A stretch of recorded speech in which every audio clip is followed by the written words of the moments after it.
नमस्कार। औद्योगिक प्रशिक्षण संस्थानों के समस्त व्यवसायों के लिए अनिवार्य विषय एम्प्लॉयबिलिटी स्किल की पाठ्यचर्या के प्रसंग श्रमिक कल्याणकारी विधान भाग 4 पर मैं आपको आज प्रशिक्षण प्रदान करूंगा। आज की कक्षा के उद्देश्य श्रमिक कल्याणकारी विधान जिस पर हमें चर्चा करनी है, जिस पर हमें प्रशिक्षण लेना है। इसके तहत श्रमिक कल्याणकारी विधान के तहत निम्न अधिनियमों को, जैसा कि विगत कक्षाओं में भी मैंने बताया कि निम्न अधिनियमों को हमारे सिलेबस में सम्मिलित किया गया है, जिसमें श्रमिक क्षतिपूर्ति अधिनियम 1923 है, भुगतान अधिनियम 1936 है, कारखाना अधिनियम 1948 है, कर्मचारी राज्य बीमा अधिनियम 1948 है, भविष्य निधि अधिनियम 1952 है। और आज की कक्षा के जो उद्देश्य हैं, यानी आज की कक्षा में हम जिन पर चर्चा करेंगे वो है शिक्षु अधिनियम अप्रेंटिसशिप एक्ट 1961, और ये है पोष प्रिवेंशन ऑफ सेक्सुअल हरासमेंट, यानी वर्क प्लेस पर यौन शोषण के संबंध में जो अधिनियम बनाया गया उस पर आज हम बात करेंगे। शिक्षु अधिनियम अप्रेंटिसशिप एक्ट क्यों आवश्यक है उसके परिचय पर ध्यान देंगे। तो 1961 को शिक्षुओं के प्रशिक्षण कार्यक्रम विनियमित और नियंत्रित, यानी रेगुलराइजेशन और कंट्रोल अप्रेंटिसशिप का हो, इसके लिए इस अधिनियम का गठन किया गया, जिसमें जो शिक्षु पद है उसका अर्थ होता है वह व्यक्ति जो प्रशिक्षुता की संविदा के पालन हेतु शिक्षुता प्रशिक्षण प्राप्त कर रहा है। जो भी व्यक्ति इस अधिनियम के भीतर शिक्षु के तौर पर ट्रेनिंग ले रहा है, काम कर रहा है, उस व्यक्ति को इसमें कवर किया गया है। उनके हित के विषय में, नियोक्ताओं की जिम्मेदारी के विषय में इस अधिनियम में बात की गई है। 1961 में प्रशिक्षुता अधिनियम बनाया गया, जैसा कि अधिनियम के टाइटल से ही पता चल रहा है। 1973 में पहला संशोधन किया गया, जिसमें डिप्लोमा धारकों को, इंजीनियरिंग ग्रेजुएट्स को, यानी जो इंजीनियरिंग ग्रेजुएट हैं और डिप्लोमा धारक हैं जो पहले इस अप्रेंटिसशिप एक्ट में नहीं सम्मिलित थे, उन्हें इसमें 1973 में संशोधन करके सम्मिलित किया गया। 1986 में जो संशोधन होता है वो व्यावसायिक पाठ्यक्रमों को कवर किया गया है। जो भी वोकेशनल सिलेबस बनाए गए उनको 1986 में संशोधन करके इस अधिनियम के भीतर सम्मिलित किया गया। 1992 में अप्रेंटिसशिप नियम में संशोधन किया गया। जो रूल्स बनाए गए हैं अप्रेंटिसशिप एक्ट के अधीन, उन रूल्स में भी चेंजेस 1992 में किए गए। वर्तमान में यह व्यापार अप्रेंटिसशिप के संबंध में 35 ट्रेड और 243, यानी 35 जो ट्रेड हैं, 35 व्यवसाय हैं, उसके भीतर 243 ट्रेडों को इस अधिनियम के भीतर सम्मिलित किया गया है। यानी 243 व्यवसायों से यदि कोई व्यक्ति अप्रेंटिसशिप करना चाहता है तो वो इसके अधीन कवर होगा। शिक्षु अधिनियम 1961 के उद्देश्य जो थे, मानव संसाधन का विकास, यानी जो ह्यूमन रिसोर्सेज हैं उसके डेवलपमेंट के लिए एचआरडी, यानी औद्योगिक विकास के लिए, किसी भी औद्योगिक विकास के लिए मानव संसाधन का विकास आवश्यक है। कौशल के उन्नयन के लिए, कौशल का जो अपग्रेडेशन है, स्किल इम्प्रूवमेंट जो है, वो स्किल इम्प्रूवमेंट एचआरडी का एक महत्वपूर्ण घटक है। यानी जो मानव संसाधन विभाग है हमारा, एचआरडी है, उस एचआरडी का जो मुख्य घटक है वो लोगों की स्किल में या कर्मचारियों या व्यक्तियों की, शिक्षुओं की कौशल में उन्नयन की स्थिति की बात करता है। उद्योगों में शिक्षुओं के प्रशिक्षण के कार्यक्रम को विनियमित करने के लिए, ताकि निर्धारित पाठ्यक्रम, प्रशिक्षण की अवधि आदि के रूप में केंद्रीय शिक्षुता परिषद की पुष्टि हो सके। एक केंद्रीय शिक्षुता परिषद की पुष्टि होगी, यानी उसके केंद्रीय शिक्षुता परिषद के अकॉर्डिंग ही इसमें पाठ्यक्रम तय किए जाएंगे, इसके प्रशिक्षण की अवधि तय की जाएगी, और इससे संबंधित किसी भी प्रकार के नए नियम बनाने के लिए या पुराने नियमों पर कोई चर्चा करने के लिए केंद्रीय शिक्षु परिषद से ही बात करनी होगी। उद्योग में उपलब्ध सुविधाओं का पूरी तरह से उपयोग करने के लिए, उद्योग के लिए कुल जनशक्ति की आवश्यकता हेतु व्यवहारिक प्रशिक्षण प्रदान करना। जो भी उद्योग है उसमें अच्छे तरीके से काम हो, वहाँ पे किसी भी तरीके का कोई ऐसा ना हो कि कोई दिक्कत खड़ी हो जाए, उस वजह से वहाँ जनशक्ति की आवश्यकता होती है, जो जनशक्ति कुशल होनी चाहिए, सबसे इम्पॉर्टेंट है स्किल्ड लोगों की आवश्यकता होती है जिससे काम अच्छे से चल सके। संस्थानों में सिर्फ प्रशिक्षण दिया जाता है, कौशल अर्जन हेतु पर्याप्त नहीं है, जो कि कौशल अर्जन हेतु पर्याप्त नहीं है। यानी जो ट्रेनिंग इंस्टीट्यूट्स हैं वहाँ पे सिर्फ एजुकेशन दी जा रही है, ट्रेनिंग दी जा रही है, वो ट्रेनिंग पूरी तरीके से लाभप्रद नहीं होती है जब तक उसका वास्तविकता में कार्य करके उसे समझा ना जाए। वर्क प्लेस पर जाके काम करना, यही अप्रेंटिसशिप का सिद्धांत है। इसके अप्रेंटिसशिप का जो क्रियान्वयन है उस पर जो निगरानी रखनी है वो किसे किसे रखनी है। अधिनियम के क्रियान्वयन के लिए सीधे तौर पर डीजीईटी जिम्मेदार है। ये 6 क्षेत्रीय निदेशालय शिक्षुता प्रशिक्षण केंद्र हैं जो कि चेन्नई, हैदराबाद, मुंबई, कानपुर, फरीदाबाद, कोलकाता में हैं। इन 6 क्षेत्रीय निदेशालयों से अप्रेंटिसशिप एक्ट को गवर्न किया जाता है, वहाँ से ऑब्जर्वेशन की जाती है और डीजीईटी पूरी तरीके से रिस्पॉन्सिबल है इसके लिए। राज्य शिक्षुता सलाहकार राज्य सरकार के उपक्रमों, विभागों और निजी प्रतिष्ठानों में अप्रेंटिस के संबंध में अधिनियम कार्यान्वयन हेतु जिम्मेदार हैं। जो भी राज्य शिक्षुता सलाहकार हैं, जो भी जिस पर मैं कैक पे आगे बात करूंगा, सीएसी पे, वो राज्य सरकार के उपक्रमों में जो भी इससे संबंधित नियम कायदे बनने हैं उन पर उनकी जिम्मेदारी राज्य शिक्षुता सलाहकार की होती है। मानव संसाधन विकास मंत्रालय में शिक्षा विभाग स्नातक, तकनीशियन और तकनीकी प्रशिक्षुओं के संबंध में अधिनियम के कार्यान्वयन के लिए जिम्मेदार हैं। मानव संसाधन विकास मंत्रालय जो है वो किसी भी टेक्निकल फील्ड में या वोकेशनल फील्ड में जो भी चेंजेस करने हैं उसके संबंध में अधिनियम के कार्यान्वयन के लिए रिस्पॉन्सिबल हैं। जिम्मेदारी उनकी बनती है कि ये अधिनियम उन क्षेत्रों में, उन जगहों पर बेहतर तरीके से लागू हो सके। ये 4 प्रशिक्षुता प्रशिक्षण बोर्डों के माध्यम से किया जाता है। प्रशिक्षुता प्रशिक्षण बोर्ड जो हैं वो ये तय करते हैं कि, या वो मॉनिटरिंग करते हैं कि वो जो अधिनियम है, अधिनियम के सारे उपबंध पूरी तरीके से संस्थानों पर या कारखानों पर जहाँ जहाँ पर भी लागू हैं पूरी तरीके से उनका पालन हो रहा है या नहीं हो रहा है। ये 4 हैं जो बोर्ड बनाए गए हैं मुंबई, कानपुर और कलकत्ता और चेन्नई में। इन 4 बोर्डों के माध्यम से उन पर ऑब्जर्वेशन की जाती है, उन पर ध्यान रखा जाता है। शिक्षु अधिनियम 1961 के मुख्य उपबंध, इसमें कैक, जैसे मैंने पहले बताया था अभी जिस पर बात करेंगे, ये एक सर्वोच्च संवैधानिक या सर्वोच्च वैधानिक निकाय है। यहाँ पर इससे बड़ा कोई निकाय नहीं है। इसकी परमिशन या इसकी सलाह से ही सरकार को प्रशिक्षण के संबंध में, शिक्षु प्रशिक्षण के संबंध में मानक तय करने होते हैं कि किस तरीके की, किस गुणवत्ता के हिसाब से इनकी ट्रेनिंग होनी है और अप्रेंटिसशिप कैसे रेगुलेट किया जाएगा। स्टाइपेंड की बात करें तो जो स्टाइपेंड है वो 4 साल में इसे डिवाइड किया गया है। पहले साल के लिए 2100 रुपये है, दूसरे साल के लिए 2400 रुपये है, तीसरे साल के लिए 2800 रुपये है और चौथे साल के लिए 3100 रुपये पर मंथ है। ये स्टाइपेंड जो वजीफ़े हैं ये चेंज किए जा सकते हैं नियोक्ताओं के हिसाब से, लेकिन मिनिमम ये देना ही देना है। उपभोक्ता मूल्य सूचकांक के आधार पर स्टाइपेंड की दरें हर 2 साल में संशोधित की जाती हैं। ये जो मैंने यहाँ पर आपको दिखाया है, ये निम्मी ऑनलाइन की जो बुक है उसके हिसाब से यहाँ पर दिया हुआ है। ये 4 दरें दी हुई हैं। इन दरों में हर 2 साल में परिवर्तन उपभोक्ता मूल्य सूचकांक के आधार पर किया जाता है। योग्यता यानी किस किस व्यक्ति को या किस किस कर्मचारी को, जो भी कर्मचारी तो नहीं कहें, अप्रेंटिसशिप करने वाले व्यक्ति को इसके अधीन रखा गया है और उसकी योग्यता क्या होनी चाहिए इस अधिनियम के अधीन कवर होने के लिए। वो पहली चीज़ तो ये है, जो 35 व्यवसाय समूह बनाए गए हैं उसकी जो 243 ट्रेड्स हैं, उन ट्रेड्स के भीतर किसी एक में योग्य होना चाहिए अप्रेंटिसशिप करने के लिए, अप्रेंटिस करने के लिए।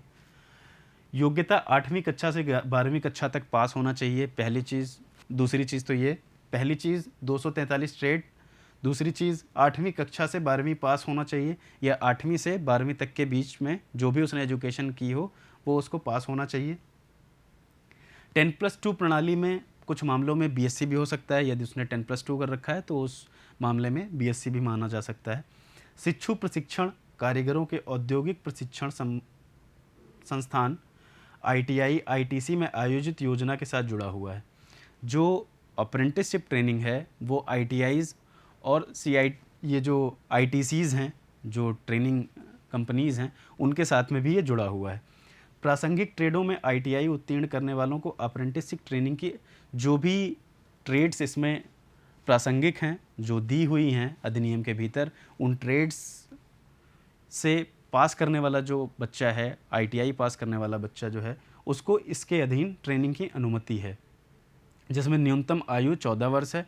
अप्रेंटिसशिप करने के लिए जो प्रशिक्षार्थी है उसकी आयु कम से कम 14 वर्ष होनी चाहिए और प्रशिक्षण की अवधि 6 महीने से 4 वर्ष तक हो सकती है। यानी जो उसे अप्रेंटिसशिप कराई जा रही है उसका मिनिमम टेन्योर जो है वो 6 मंथ है, मैक्सिमम 4 ईयर्स है। 4 ईयर्स तक वो ट्रेनिंग कर सकता है। ट्रेड अप्रेंटिसशिप की कौशल प्रतियोगिता, यानी कुछ ट्रेड्स हैं जिनमें हर वर्ष प्रशिक्षुओं के साथ प्रतिष्ठान के बीच स्वस्थ प्रतिस्पर्धा को बढ़ावा देने के दृष्टिकोण से कौशल प्रतियोगिता स्थानीय, क्षेत्रीय और अखिल भारतीय स्तर पर निम्नलिखित ट्रेडों में आयोजित की जाती है। ये जो कुछ ट्रेड की लिस्ट दी है, जिसको मैं भी बताऊंगा, इसमें ये ऐसी ट्रेड्स हैं जिनके लिए कौशल प्रतियोगिता होती है, स्किल कंपटीशन रखा जाता है। स्किल कंपटीशन नेशनल लेवल पर भी होता है और इंटरनेशनल लेवल पर भी स्किल कंपटीशन किया जाता है, जिससे प्रतिष्ठानों जो भी नियोक्ता है या जो कार्य करने वाली संस्था है, कार्य ट्रेनिंग देने वाली संस्था है, और ट्रेनीज़ के बीच में एक अच्छा सामंजस्य बैठ सके। इसमें फिटर में होता है, मशीनिस्ट में होता है, टर्नर में होता है, गैस और इलेक्ट्रिक वेल्डिंग में होता है, इसकी इलेक्ट्रीशियन मैकेनिक मोटर व्हीकल में होता है, इलेक्ट्रॉनिक मैकेनिक में होता है, ड्राफ्ट्समैन मैकेनिकल में होता है, वायरमैन में होता है, मैकेनिकल डीजल में होता है, यानी डीजल से संबंधित जितने भी मैकेनिक ट्रेड हैं उनमें होता है, टूल एंड डाई मेकर में होता है, रेफ्रिजरेशन एयर कंडीशनिंग में होता है, मैकेनिक मशीन टूल्स यानी मेंटेनेंस के जो ट्रेड हैं, मेंटेनेंस की ट्रेड पर भी ये प्रतियोगिता लागू होती है। इस प्रतियोगिता के माध्यम से जो शिक्षु हैं, जो ट्रेनीज़ हैं या जिन्हें हम अप्रेंटिसशिप करने वाले जो बच्चे हैं, उनके लिए बड़ा लाभप्रद होता है। अब हम आते हैं दूसरे अधिनियम पर, जिसका नाम है the sexual harassment of women at work place, यानी कार्यस्थल पर किसी भी महिला के साथ यौन शोषण के विषय में जो अधिनियम बनाया गया वो अधिनियम 2013 है, जो हमारे सिलेबस में इस वर्ष सम्मिलित किया गया। इसके प्रिवेंशन की, प्रोटेक्शन की और रिड्रेशल की बात की गई, यानी निवारण, प्रतिषेध और प्रतिशोध की बात इस अधिनियम में की गई। इस अधिनियम को प्रारंभ करने से पहले मैं बताऊंगा कि 2012 में एक घटना हुई थी दिल्ली में, जिसके पश्चात जस्टिस JS वर्मा जी की एक कमेटी गठित हुई थी। उस कमेटी ने कुछ गाइडलाइंस दी थी। उन गाइडलाइंस को सरकार ने पूर्णतया माना, जिसका एक परिणाम ये है, और दूसरा परिणाम अध्यादेश के थ्रू, ऑर्डिनेंस के थ्रू IPC में चेंजेस किए हैं। तो वो हमारे सिलेबस में नहीं है, हम इस पर बात करते हैं। पोष अधिनियम 2013 के इतिहास पर अगर बात करें तो साथिन के रूप में राजस्थान सरकार के लिए काम करने वाली महिला भंवरी देवी का मामला जहन में आता है कि भंवरी देवी एक स्वयं सहायता समूह चलाती थी, मतलब जो सरकार के लिए कार्य करती थी। उनके साथ एक बाल विवाह रोकने के बदले के तौर पर उनके साथ यौन उत्पीड़न किया गया। उसके बाद विशाखा, जागोरी, काली आदि संस्थाओं ने एक जनहित याचिका, अलग अलग जनहित याचिकाओं को कंपाइल करके एक जनहित याचिका दायर करी, जिसके परिणाम स्वरूप कार्यस्थल पर यौन उत्पीड़न का मुद्दा उस अधिनियम में उठाया गया, उस जनहित याचिका में उठाया गया। सुप्रीम कोर्ट ने मामलों को गंभीरता से लिया और इस मामले में 1997 में दिशा निर्देश दिए, जिन्हें विशाखा गाइडलाइंस कहा जाता है। विशाखा गाइडलाइंस बहुत पहले दी गई, धीरे धीरे चेंजेस आते रहे और 2012 की घटना के पश्चात 2013 में ये अधिनियम हमारे सामने आया। इस अधिनियम को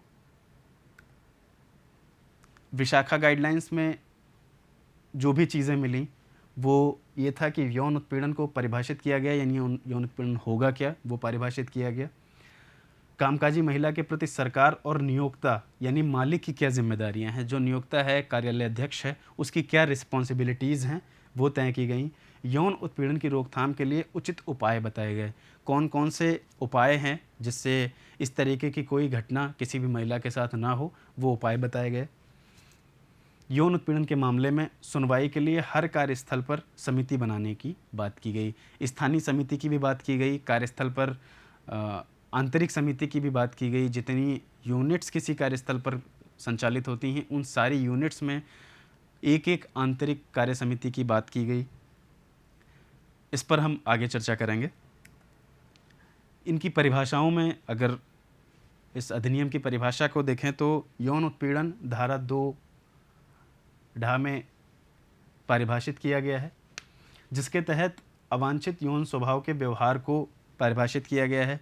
कहाँ किस किस तरीके की चीज़ों को अवांछित यौन स्वभाव माना जाएगा वो इस डेफिनेशन के भीतर दिया गया, या जिसे यौन उत्पीड़न कहेंगे।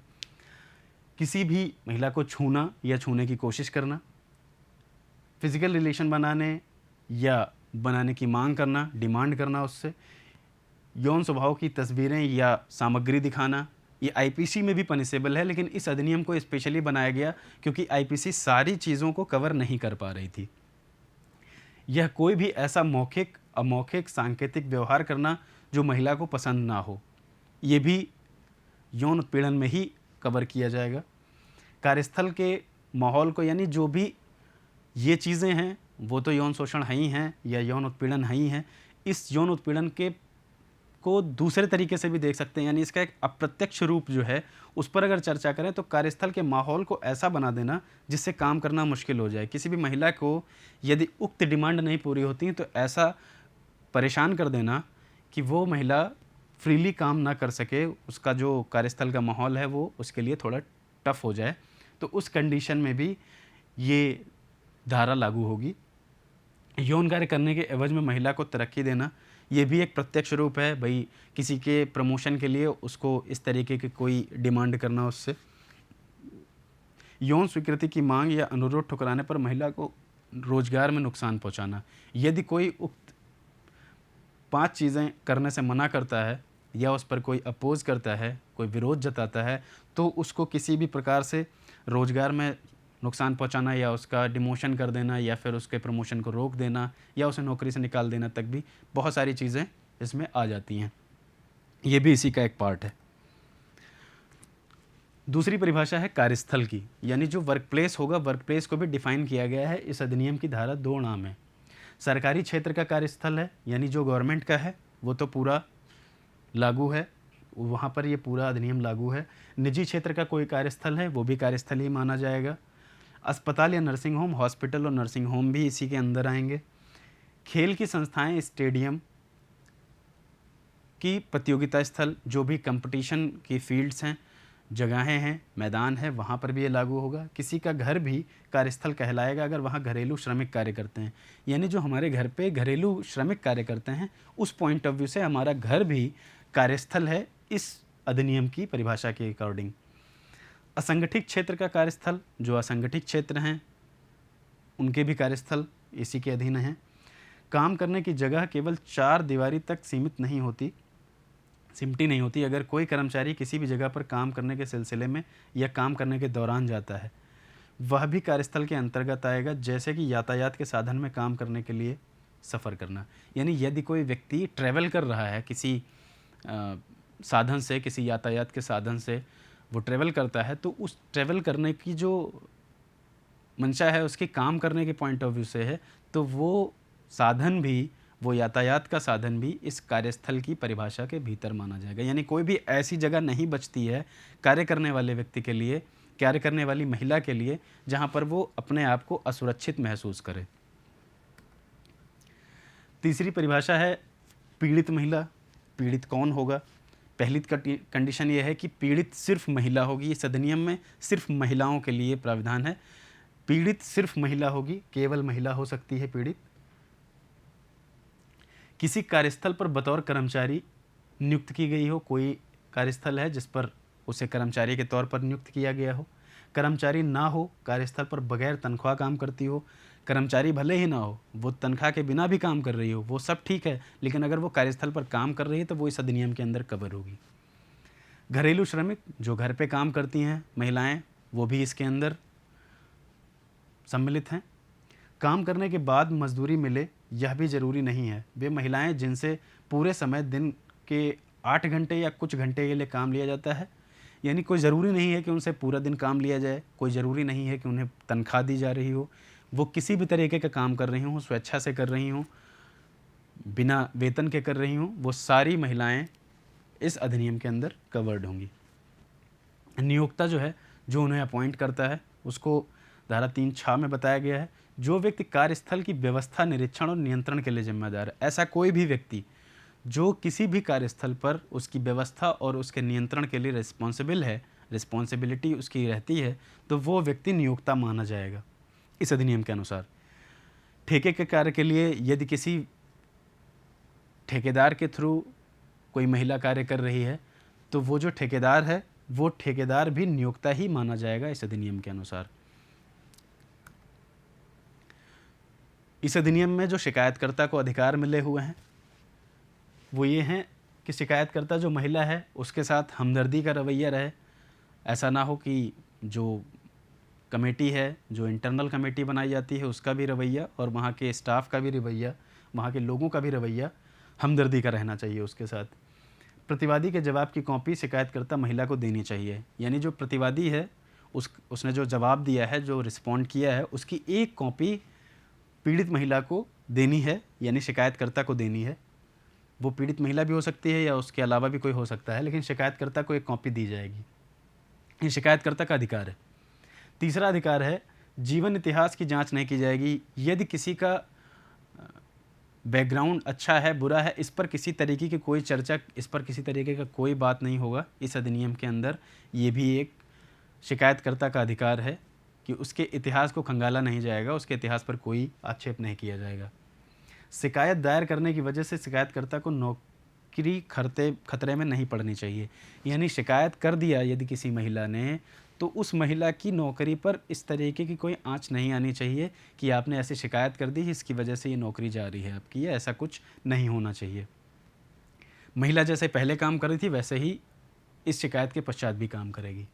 महिला की पहचान गुप्त रखना, ये 16-17 में है, ये भी एक उसका अधिकार है। यदि वो नहीं चाहती कि ये बताया जाए कि शिकायत किसने करी है, शिकायतकर्ता नहीं बताना चाहता है किसके थ्रू शिकायत की गई है, तो ये भी उसका एक अधिकार है शिकायतकर्ता की उसकी पहचान गुप्त रखी जाए। महिला के बयान के लिए एक तरफ से दिखने वाले शीशे या वीडियोग्राफी का उपयोग किया जाएगा। सिर्फ एक तरफ से दिखे, दूसरी तरफ से ना दिखे, ऐसे वीडियोग्राफी या शीशे का उपयोग उसकी बयान की रिकॉर्डिंग के लिए किया जाएगा। अगर महिला FIR दर्ज करवाना चाहे तो इसमें उसकी मदद करनी होगी। यदि कोई महिला जिसके साथ किसी तरीके की कोई घटना हुई है, अप्रिय घटना हुई है, उस कंडीशन में यदि कोई महिला FIR कराना चाहती है, वो अलग अलग प्रोविज़न्स के थ्रू, IPC CRPC के थ्रू अगर कहीं पर FIR कराना चाहती है, तो वो FIR कराने में उसकी मदद करनी होगी। ये भी उसका एक अधिकार है।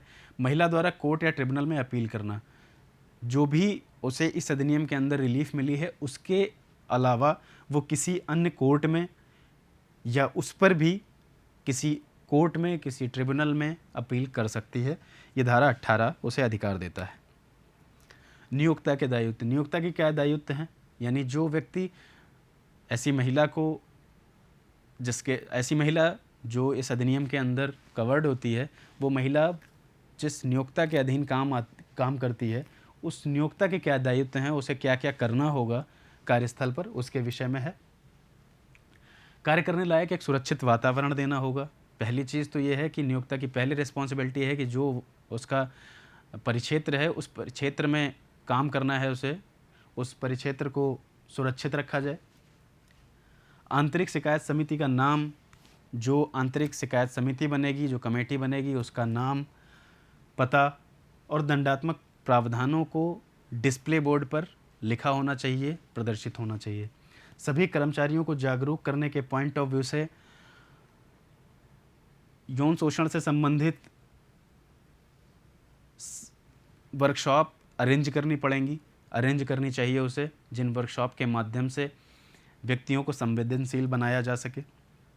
आंतरिक शिकायत समिति के समक्ष एक शिकायतकर्ता आरोपी पक्ष की उपस्थिति को सुनिश्चित करना चाहिए। एक शिकायतकर्ता और आरोपी पक्ष दोनों की उपस्थिति को सुनिश्चित करना यह भी नियोक्ता की जिम्मेदारी है कि आंतरिक समिति के सामने दोनों पक्ष पहुँचें। अंतिम है, आंतरिक शिकायत समिति का यह भी दायित्व है कि वह नियोक्ता को वार्षिक प्रतिवेदन प्रस्तुत करें और नियोक्ता का यह दायित्व है कि वह इस रिपोर्ट को जिलाधिकारी को प्रेषित करें। यानी हर कार्यस्थल पर जो आंतरिक कमेटी बनी है, इंटरनल कमेटी जो बनी है, उस इंटरनल कमेटी को हर वर्ष एक प्रतिवेदन, एक प्रारूप पे भर के देना होगा कि कितने इस वर्ष में किस किस तरीके की जो घटनाएं हुई हों उनके संबंध में एक सूचना बना के नियोक्ता को देनी है। और नियोक्ता का यह दायित्व है कि वो जिलाधिकारी को प्रतिवर्ष इस तरीके की सूचनाएं देता रहे। ये भी नियोक्ता का एक दायित्व है। शिकायत के तंत्र, जैसा कि पहले ही बात कर चुके हैं, समितियां बनेंगी। इन समितियों में 2 समितियां रहेंगी। एक स्थानीय समिति रहेगी जिसको डीएम बनाएगा, हर जिले में बनाएगा। जिलाधिकारी को स्थानीय शिकायत समिति का गठन हर जिले में करना होगा। दूसरा, जहां आंतरिक शिकायत समिति का गठन ना हुआ हो, जहां शिकायत मालिक के खिलाफ हो या घरेलू, ये इन मामलों में लागू होगा जहां पर आंतरिक शिकायत समिति गठित नहीं हुई है। आंतरिक शिकायत समिति गठित ना होने के साथ में यदि नियोक्ता के खिलाफ ही शिकायत है या फिर घरेलू श्रमिक है, तो ऐसे कंडीशन में स्थानीय समिति इन्वॉल्व होगी। जिलाधिकारी को हर ब्लॉक, तहसील, तालुका और शहरी क्षेत्र में म्यूनिसिपैलिटी में एक नोडल ऑफिसर नियुक्त करना होगा जो मॉनिटरिंग करेगा कि ये सारी चीज़ें, ये सारे उपबंध ठीक से लागू हो रहे हैं। स्थानीय समिति जो बनेगी, इसमें अध्यक्ष एक महिला रहेगी। एक महिला ब्लॉक, तालुका, तहसील या नगर पालिका से होगी। गैर सरकारी संस्था से 2 सदस्य होंगे। ये 2 मेंबर रहेंगे गैर सरकारी संस्था से, जो स्थानीय में भी हैं, जो आंतरिक में भी रहेंगे। सेम हो सकते हैं, अलग अलग भी हो सकते हैं। जिले में समाज कल्याण, महिला बाल विकास विभाग का एक अधिकारी होगा। इन सभी का जो कार्यकाल है वो 3 वर्ष होगा और 50% इसकी जो नियम है, 50% महिलाएं होंगी इस कमेटी में। आंतरिक समिति धारा 4 में परिभाषित है। ये समिति उन कार्यस्थलों पर बनाई जाएगी जहां कर्मचारियों की संख्या 10 या उससे अधिक है। 10 या 10 से अधिक कार्य करने वाली जो भी संस्थाएं, जो भी जगहें हैं, वहां पर ये समिति कार्य करेगी। इस समिति में अध्यक्ष जो होगा वो कार्यस्थल की वरिष्ठ महिला होगी। कम से कम 2 कर्मचारी कार्यस्थल से ही, वर्क प्लेस से ही 2 कर्मचारी भी इसके मेंबर रहेंगे। गैर सरकारी संस्था के 2 सदस्य रहेंगे और 3 वर्ष का कार्यकाल और 50% महिलाएं, इसकी भी वही शर्त है। आंतरिक शिकायत समिति के गठन की जिम्मेदारी, उसकी जो जिम्मेदारी है इस समिति को गठित करने की, वो नियोक्ता की जिम्मेदारी होती है। जितनी भी यूनिट्स चल रही हैं उन सारी यूनिट्स के लिए, यानी कार्यस्थल में, वर्क प्लेस में जितनी यूनिट्स हैं उन सारी यूनिट्स में अलग अलग आंतरिक समिति बनाई जाएगी। आंतरिक समिति सिर्फ इंटरनल चीज़ों को कवर करेगी, वो देखेगी कि सारे उपबंध लागू हो रहे हैं। यदि किसी के साथ कोई अप्रिय घटना होती है तो उसकी रिपोर्ट नियोक्ता को प्रस्तुत करेगी। शिकायत दर्ज करने की जो प्रक्रिया है वो धारा 9 में दी गई है। ये 3 महीने के अंदर लिखित शिकायत करनी होती है। विशेष परिस्थितियों में 6 महीने तक हो सकती है। स्पेशल कोई केस है, उस कंडीशन में, स्पेशल कंडीशन है, उस केस में ये 6 महीने तक बढ़ाया जा सकता है। वैसे 3 महीने के भीतर किसी भी प्रकार की यदि यौन उत्पीड़न की घटना होती है तो उसे सूचित करना होगा। ज़रूरत पड़ने पर समिति द्वारा पीड़ित महिला को शिकायत लिखने में मदद करनी होगी। यदि कोई महिला लिखने में अक्षम है या उसे लिखने में दिक्कत है तो उस महिला को लिखित लिखने के लिए उस समिति को सहायता करनी होगी। अगर पीड़ित महिला बीमार हो या उसकी मृत्यु हो गई हो तो कोई अन्य व्यक्ति जिसे इस संबंध में पूरी जानकारी हो, घटना की पूरी जानकारी हो, वो भी शिकायत दर्ज कर सकता है। पीड़ित महिला को शिकायत की 6 कॉपियों समिति के पास जमा करनी होंगी। ये जो रिटर्न में दिया जाएगा वो 6 कॉपीज़ में दिया जाएगा। ये भी इसकी एक शर्त है। समझौता या सुलह धारा 10 में परिभाषित है। समझौता किन कंडीशन में हो सकता है? पीड़ित महिला चाहे तो जांच प्रक्रिया शुरू होने से पहले समिति से प्रतिवादी के साथ आपसी बातचीत, समझौता, सुलह करवाने का अनुरोध कर सकती है। जांच प्रक्रिया शुरू होने से पहले यानी उसका जांच प्रक्रिया शुरू ना हुआ हो उससे पहले वो प्रतिवादी के साथ यदि किसी तरीके का कोई सुलह करना चाहती है तो उसकी सूचना वो समिति को दे देगी। आपसी बातचीत, समझौता, सुलह के लिए उस पर कोई दबाव नहीं डाला जाएगा। प्रतिवादी द्वारा या जो भी दूसरा पक्षकार है उसके द्वारा उस पर किसी तरीके का कोई प्रेशर नहीं डाला जाएगा कि वो सुलह कर ले, समझौता कर ले। और पैसों के लेन देन या मुआवजे के आधार पर समझौता नहीं होना चाहिए, ये भी इसकी एक इम्पॉर्टेंट शर्त है। यदि कोई महिला झूठी शिकायत करती है, यदि प्रतिवादी के खिलाफ आरोप बदनीयती से लगता है, यानी मेलाफाइड इंटेंशन है उसकी बदनीयती है, तो उस इंटेंशन से लगाया जाता है और जानबूझकर झूठी शिकायत की जाती है या जाली दस्तावेज़ दिए गए हैं, तो इस धारा के भीतर गवर्न होगा। ऐसे में समिति नियोक्ता जिलाधिकारी को शिकायत करने वाली महिला के खिलाफ नए सिरे से कार्यवाही करने की सिफारिश कर सकती है। यदि ऐसी कोई चीज़ सामने आती है, समिति के सामने आती है, तो समिति नियोक्ता या जिलाधिकारी को ये कह सकती है कि आप इस जांच को फिर से प्रारंभ करें। लेकिन अगर शिकायत करने वाली महिला आरोपी के खिलाफ सबूत नहीं दे पाती है, इस कारण दोष साबित नहीं हो पाता है, तो इस आधार पर महिला के खिलाफ कोई कार्यवाही नहीं की जा सकती। यानी यदि कोई महिला नहीं दे सकती है, अपने एविडेंस नहीं दे पाती है मौके पर, तो उसके खिलाफ कोई कानूनी कार्यवाही नहीं होगी। महिला के खिलाफ यह साबित करना ज़रूरी होगा कि आरोप बदनीयती से है। महिला के खिलाफ इस धारा में कवर होने के लिए ये इम्पॉर्टेंट है कि उसके खिलाफ बदनीयती का जो प्रूफ है वो प्रस्तुत किया जाए। आज के प्रशिक्षण का सारांश, आज हमने इस कक्षा में शिक्षु अधिनियम यानी अप्रेंटिसशिप एक्ट 1961 को समझा, प्रिवेंशन ऑफ सेक्सुअल हैरेसमेंट पोश को समझा, यानी ये पोश है क्या और इसके कौन कौन से उपबंध हैं उन पर हमने चर्चा करी, इसके परिचय और उद्देश्यों पर चर्चा करी। इस कक्षा के लिए जो कंटेंट मैंने लिए निम्मी लर्निंग ऑनलाइन बुक से लिए, एम्प्लॉयबिलिटी स्किल माया शुक्ला जी की किताब से लिए और संबंधित बेयर एक्ट से हमने लिए। धन्यवाद।